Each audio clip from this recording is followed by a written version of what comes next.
Jimmy. Next bitch.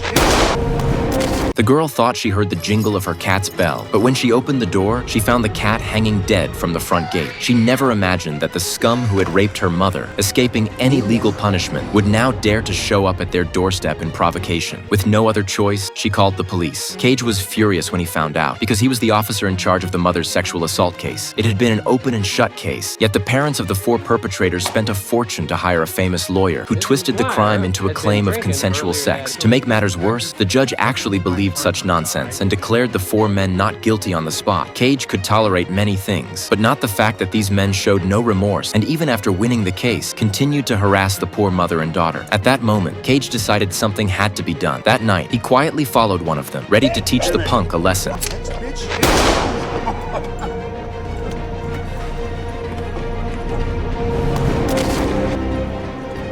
Stay back. Police.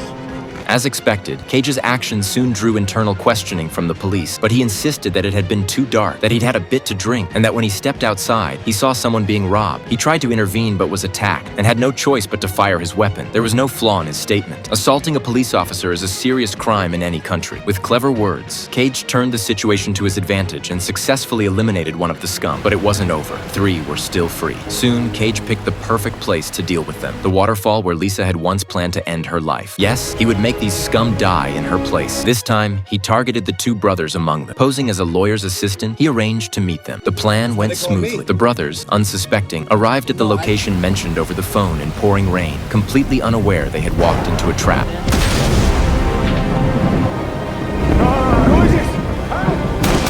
Cage wasted no time. Once they fell to the ground, he stepped forward and finished them off. 2 shots to the torso, 1 to the head, enough to make even Jesus shake his head. With that done, Cage began planning how to eliminate the last